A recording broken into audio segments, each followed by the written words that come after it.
ಏನು ಅರಸೀಕೆರೆ ಕ್ಷೇತ್ರ ಶಿಕ್ಷಣಾಧಿಕಾರಿ ಮೋಹನ್ ಕುಮಾರ್ ಅವರ ಶೈಕ್ಷಣಿಕ ವರ್ಷ ಈಗ ಇದೇ 1ನೇ ತಾರೀಕಿಂದ ಪ್ರಾರಂಭ ಆಗ್ತಾ ಇದೆ. ಈ ಒಂದು ಸಂದರ್ಭದಲ್ಲಿ KPS ಶಾಲೆ ಮತ್ತು ಶಾಲೆ ಮುಚ್ಚೋದು ಬೇಡ ಅನ್ನೋ ಒಂದು ಗೊಂದಲಗಳು ಸಾಮಾನ್ಯವಾಗಿ ನೀವು ನೋಡ್ತಾ ಇದ್ದೀರಿ.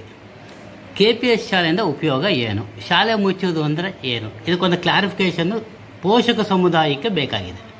ಇದೊಂದು ಸ್ಪಷ್ಟವಾಗಿ ಒಂದು ವಿವರಣೆ ಕೊಡಿ ನೀವು. ಎಲ್ಲ ಆತ್ಮೀಯರೇ,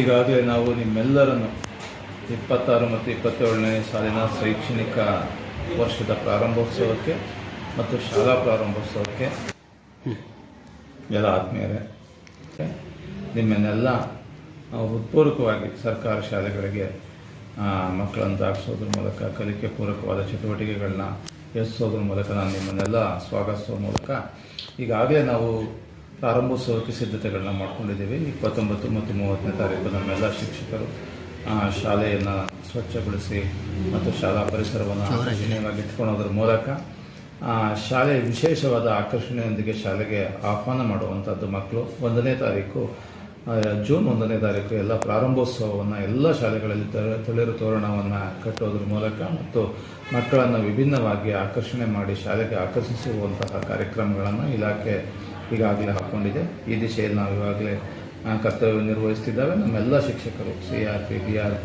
ECO ಮಿತ್ರರು, ಎಲ್ಲ ಅಧಿಕಾರಿಗಳ ಮಿತ್ರರು ಸಹ ಈ ದೃಷ್ಟಿಯಲ್ಲಿ ಕೆಲಸವನ್ನು ಮಾಡ್ತಾ ಇದ್ದಾರೆ. ಈಗಾಗಲೇ ನಮ್ಮಲ್ಲಿ 60% ಪಠ್ಯಪುಸ್ತಕಗಳು ಸರಬರಾಜಾಗಿದ್ದು ಅವುಗಳನ್ನ ಶಾಲೆಗಳಿಗೆ ತಲುಪಿಸಲಾಗಿದೆ. ಇನ್ನು ಉಳಿದಂತಹ ಟೆಕ್ಸ್ಟ್ ಬುಕ್ಗಳು ಇನ್ನು 1 or 2 ಡೇಸಲ್ಲಿ ಬರ್ತವೆ. ಎಲ್ಲ ಪಠ್ಯಪುಸ್ತಕಗಳನ್ನು ಶಾಲೆ ಪ್ರಾರಂಭೋತ್ಸವಕ್ಕೆ ಮುಂಚೆ ಶಾಲೆಗೆ ಕಳಿಸುವಂಥ ವ್ಯವಸ್ಥೆಯನ್ನು ಮಾಡಲಾಗ್ತಾ ಇದೆ. ಇದಲ್ಲದೆ ಇವತ್ತು ನಮ್ಮಲ್ಲಿ ನಿಮಗೆ ತಿಳಿದಿರೋ ಹಾಗೆ ಕರ್ನಾಟಕ ಪಬ್ಲಿಕ್ ಶಾಲೆಗಳು ಅತ್ಯಂತ ಹೆಚ್ಚು ಜನಮನ್ನಣೆಗಳನ್ನ ಕಂಡುಕೊಂಡು ಇವತ್ತು ಶಾಲಾ ಶಿಕ್ಷಣ ಇಲಾಖೆ ಆರಂಭಿಸ್ತಾ ಇರೋದು. ಅದರಲ್ಲಿ ನಮ್ಮಲ್ಲಿ 5 ಶಾಲೆಗಳಿಗೆ ಬೇಡಿಕೆ ಇದ್ದು ಈಗಾಗಲೇ 3 ಶಾಲೆಗಳು ಜಾವಗಲ್ಲು ಪದವಿ ಪೂರ್ವ ಕಾಲೇಜ್ ಜಾವಗಲ್ಲು ಆ್ಯಂಡ್ ದೆನ್ನು DM ಕುರ್ಕೆ ಮತ್ತು ತುರುವಂಕ ಶಾಲೆಗಳಿಗೆ ಈಗಾಗಲೇ ಮಂಜೂರಾತಿ ಸಿಕ್ಕಿದೆ. ಅದಲ್ಲದೆ ಕಲ್ಸಾದ್ರಲ್ಲಿ ಮತ್ತು ಗಂಡಸೆ ಹ್ಯಾಂಡ್ ಪೋಸ್ಟು ಆ್ಯಂಡ್ ದೆನ್ ಮತ್ತೊಂದು ಶಾಲೆ ಬಾಗೇಶ್ವರ, ಈ ಶಾಲೆಗಳಿಗೂ ಸಹ ಸದ್ಯದಲ್ಲೇ ನಮಗೆ ಈ ಶಾಲೆಗಳನ್ನು ಮಾಡಬೇಕು ಅನ್ನೋ ಒಂದು ಪ್ರಪೋಸಲ್ ಸಹ ನಾವು ಕಳಿಸಿದ್ದೇವೆ. ಇದಲ್ಲದೆ ನಮ್ಮಲ್ಲಿ PMC ಸ್ಕೂಲ್ಗಳು ಹೇಳಿದ್ದಾರೆ. ಬಾಣಾವರದ PMC ಸ್ಕೂಲು ಅವುಗಳನ್ನೂ ಸಹ PM3 ಕರ್ನಾಟಕ ಪಬ್ಲಿಕ್ ಶಾಲೆಯನ್ನಾಗಿ ಮತ್ತು ಅರಸೀಕೆರೆಯಲ್ಲಿ ಒಂದು ಶಾಲೆಯನ್ನು IB ಎದುರುಗಡೆ ಇರುವಂತಹ ಒಂದು ಶಾಲೆ ಅದು ಸಹ PMC ಕರ್ನಾಟಕ ಪಬ್ಲಿಕ್ ಶಾಲೆಯಾಗಿ ಹೊರಹೊಮ್ಮುತ್ತಾ ಇದೆ.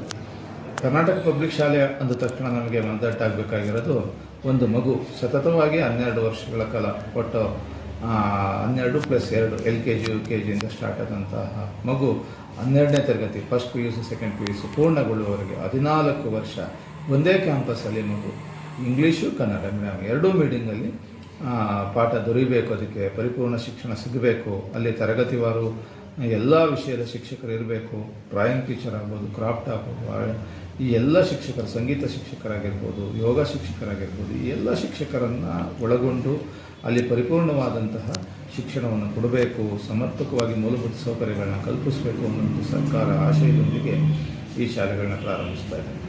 ಒಂದು ಸಮಾಜದಲ್ಲಿ ಏನಾಗ್ತಿದೆ ಅಂದರೆ ಪಬ್ಲಿಕಲ್ಲಿ ಈ ರೀತಿ ಶಾಲೆಗಳನ್ನು ಮಾಡೋದ್ರಿಂದ ಪಕ್ಕದ ಶಾಲೆಗಳನ್ನ ಮುಚ್ತಾ ಇದ್ದಾರೆ. ಅನೇಕ ಸರ್ಕಾರಿ ಶಾಲೆಗಳು ಮುಚ್ಚಿ ಹೋಗ್ತಿದ್ದಾವೆ ಅನ್ನೋ ಒಂದು ಭಾವನೆ ಬಂದಿದೆ. ಇದು ಶುದ್ಧ ತಪ್ಪು ಭಾವನೆಯಾಗಿರ್ತದೆ. ಯಾವುದೇ ಶಾಲೆಯನ್ನು ಮುಚ್ಚುವಂಥದ್ದು ಸರ್ಕಾರದ ಮುಂದೆ ಪ್ರಸ್ತಾಪ ಇರೋದಿಲ್ಲ.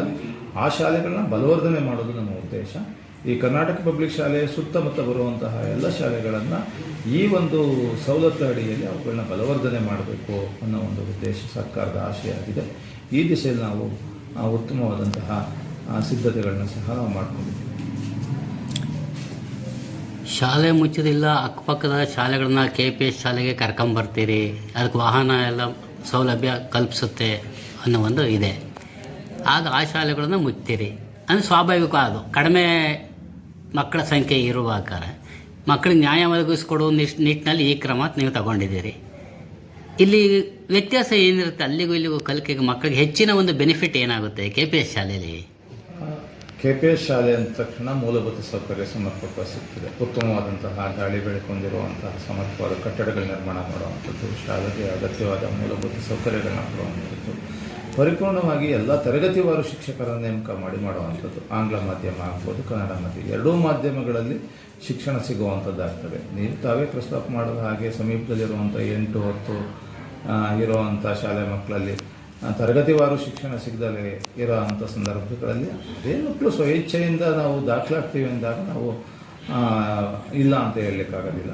ಬಟ್ ನಮ್ಮ ಧ್ಯೇಯ ಇರುವಂಥದ್ದು ಮಗುವಿಗೆ ಪರಿಪೂರ್ಣ ಶಿಕ್ಷಣ ಸಿಗಬೇಕು, ಮೂಲಭೂತ ಸೌಕರ್ಯಗಳ ಜೊತೆಗೆ ಎಲ್ಲ ಶಿಕ್ಷಕರನ್ನು ಒಳಗೊಂಡಂಥ ಪರಿಪೂರ್ಣ ಶಾಲೆಯನ್ನು ಮಾಡಬೇಕು ಕರ್ನಾಟಕ ಪಬ್ಲಿಕ್ ಶಾಲೆ ಅನ್ನೋದು ನಮ್ಮ ಆಶಯ. ಶಾಲಾ ಪ್ರಾರಂಭೋತ್ಸವಕ್ಕೆ ಸಿದ್ಧತೆಗಳು ಏನು ಶಾಲಾ ಮಾಡ್ಕೊಂಡಿದ್ದೀವಿ? ಪ್ರಾರಂಭೋತ್ಸವ ಈಗಾಗಲೇ ನಿಮಗೆ ಕೇಳಿದ್ರೆ ನಮಗೊಂದು ಹಬ್ಬದ ರೀತಿ ಇದ್ದಾಗೆ, ಶಾಲಾ ಶೈಕ್ಷಣಿಕ ವರ್ಷ ಪ್ರಾರಂಭ ಆಗಬೇಕು ಅಂದರೆ ಪ್ರಾರಂಭೋತ್ಸವ ಒಂದು ಹಬ್ಬದ ರೀತಿ ಇದ್ದಾಗೆ ಈ ದಿಶೆಯಲ್ಲಿ ನಮ್ಮೆಲ್ಲ ಶಿಕ್ಷಕರು ಈಗಾಗಲೇ ಅರಸೀಕೆರೆ ತಾಲೂಕನ್ನು ಸಹ ದ್ವಿಭಾಷಾ ಪದ್ಧತಿಯಲ್ಲಿ ತರಗತಿಗಳು ನಡೆಸುವಂತಹ ಬೈಲಿಂಗ್ವೆಲ್ ಶಾಲೆಗಳನ್ನಾಗಿ ರೂಪುಗೊಳ್ತಾ ಇರೋದ್ರಿಂದ ಎಲ್ಲ ಶಾಲೆಗಳಲ್ಲಿ 404 ಸರ್ಕಾರಿ ಶಾಲೆಗಳಲ್ಲೂ ಸಹ ದ್ವಿಭಾಷಾ ತರಗತಿಗಳನ್ನ ಮಾಡ್ತಿದ್ದೀವಿ. ಪಠ್ಯಪುಸ್ತಕನೂ ಸಹ ದ್ವಿಭಾಷಾ ಪದ್ಧತಿಯಲ್ಲಿದೆ, ಕನ್ನಡ ಮತ್ತು ಇಂಗ್ಲೀಷ್ ಎರಡೂ ಇರುತ್ತೆ. ಮಗುಗೆ ಈಸಿಯಾಗಿ ಓದ್ಕೊಳ್ಳಿಕ್ಕೆ, ಅರ್ಥೈಸ್ಕೊಳ್ಳಿಕ್ಕೆ ಇಂಗ್ಲೀಷಲ್ಲಿ ಓದಿದಾಗ ಪಠ್ಯಪುಸ್ತಕಗಳು ಸರಬರಾಜಾಗಿದೆಯಾ? ಪಠ್ಯಪುಸ್ತಕಗಳು ಈಗಾಗಲೇ 60% ಪಠ್ಯಪುಸ್ತಕಗಳು ಶಾಲೆಗೆ ನಾವು ಸರಬರಾಜು ಮಾಡಲಾಗಿದೆ. ಇವತ್ತು ಮತ್ತು ನಾಳೆ ಒಳಗೆ ಇನ್ನು ಉಳಿದ ಪಠ್ಯಪುಸ್ತಕಗಳು ಬರ್ತವೆ. ಶಾಲೆಯಿಂದ ಹೊರಗುಳಿದ ಮಕ್ಕಳಿಗೆ ಬಗ್ಗೆ ನೀವು ಏನು ಕ್ರಮ? ಶಾಲೆಯನ್ನು ಒಳಗಿಂದ ಹೊರಗುಳಿದಂಥ ಮಕ್ಕಳಿಗೆ ವಿಶೇಷ ಸರ್ವೆ ಮಾಡೋದ್ರ ಮೂಲಕ, ಮನೆ ಮನೆ ಭೇಟಿ ಮಾಡೋದ್ರ ಮೂಲಕ ನಡೀತಾ ಇದೆಯಾ? ಖಂಡಿತ ಆ ಮಕ್ಕಳನ್ನು ಶಾಲೆಗೆ ತರಲಿಕ್ಕೆ ಇಲಾಖೆ ಎಲ್ಲ ಅಧಿಕಾರಿಗಳು ಆ ದಿಶೆಯಲ್ಲಿ ಕೆಲಸವನ್ನು ಮಾಡ್ತಾ ಇದ್ದಾರೆ. ಬಿಸಿಯೂಟ ಯೋಜನೆ ಶಾಲಾ ಪ್ರಾರಂಭ ಆಗುತ್ತಾ? ಪ್ರಾರಂಭೋತ್ಸವ ಅಂದ ತಕ್ಷಣ ಸರ್ಕಾರದ ಜನಪ್ರಿಯ ಯೋಜನೆಗಳಲ್ಲಿ ಬಿಸಿಯೂಟ ಕಾರ್ಯಕ್ರಮ ಒಂದು. ಬಿಸಿಯೂಟ ಕಾರ್ಯಕ್ರಮದ ಸ್ವಚ್ಛತೆಗೆ ಆದ್ಯ ಕರ್ತವ್ಯವನ್ನು ನೀಡಲಾಗಿದೆ. ಯಾಕೆಂದರೆ ಕಳೆದ 1.5 ತಿಂಗಳಿಂದ ಶಾಲೆಗಳಿಗೆ ರಜೆ ಇರೋದ್ರಿಂದ ಪಾತ್ರ ಪರಿಕರಗಳ ಸ್ವಚ್ಛತೆ, ಆಹಾರ ಧಾನ್ಯಗಳ ಸ್ವಚ್ಛತೆ, ಅಡುಗೆ ಕೋಣೆಗಳ ಸ್ವಚ್ಛತೆ ಸರಬರಾಜಾಗಿದೆಯಾ? ಸರಬರಾಜಾಗಿದೆ. ಈಗಾಗಲೇ ಶಾಲೆಯಲ್ಲಿ ಇರುವಂಥ ಆಹಾರ ಧಾನ್ಯಗಳು ಸ್ವಚ್ಛಗೊಳಿಸ್ಕೊಳ್ಳುವಂಥದ್ದು, ಪ್ರಾರಂಭೋತ್ಸವಕ್ಕೆ ಸಂಬಂಧಪಟ್ಟಂತೆ ಎಲ್ಲ ಆಹಾರ ದಾಸ್ತಾನುಗಳು ಶಾಲೆಯಲ್ಲಿ ಲಭ್ಯ ಇದೆ. ಶಿಕ್ಷಕರಿಗೆ ಈಗಾಗಲೇ ನೀವೇನು ಸೂಚನೆಗಳನ್ನು ಕೊಟ್ಟಿದ್ದೀರಿ? ಪ್ರಾರಂಭೋತ್ಸವ ಶಾಲಾ ಪ್ರಾರಂಭ ಈಗಾಗಲೇ ಶಿಕ್ಷಕರಿಗೆ ಸಿದ್ಧರನ್ನು ಮಾಡುವ ಉದ್ದೇಶದಿಂದ 5 ದಿನಗಳ ದ್ವಿಭಾಷಾ ತರಗತಿಯನ್ನು ಹೇಗೆ ಮಾಡಬೇಕಾಗ್ತದೆ ಅನ್ನೋದ್ರ ಬಗ್ಗೆ 5 ದಿನಗಳ ತರಬೇತಿಯನ್ನು ತೆಗೆದುಕೊಂಡಿದ್ದಾರೆ. ಅದಲ್ಲದೆ ನಾವು 29 ಮತ್ತು 30ನೇ ತಾರೀಕು ಮತ್ತೆ ಅವರಿಗೆ ನಾವು 2 ದಿನಗಳ ತರಬೇತಿಯನ್ನು ಹಮ್ಮಿಕೊಂಡು 50% 50% ಶಿಕ್ಷಕರು ಶಾಲೆಯಲ್ಲಿದ್ದರೆ ಇನ್ನು 50% ಶಿಕ್ಷಕರು ತರಬೇತಿಯನ್ನು ತೆಗೆದುಕೊಳ್ಳುವಂಥ ವ್ಯವಸ್ಥೆಯನ್ನು ಮಾಡಿಕೊಂಡಿದ್ದೇವೆ. ಸುದೀರ್ಘ ಅವರಿಗೆ ಹೆಚ್ಚು ತರಬೇತಿ ಪಡ್ಕೊಳ್ಳೋದ್ರಿಂದ ಶಾಲೆಯಲ್ಲಿ ಉತ್ತಮವಾದಂತಹ ಕಲಿಕೆ ಮಾಡ್ತಾರೆ ಅನ್ನೋ ಒಂದು ಆಶಯ ನನ್ನಲ್ಲಿದೆ.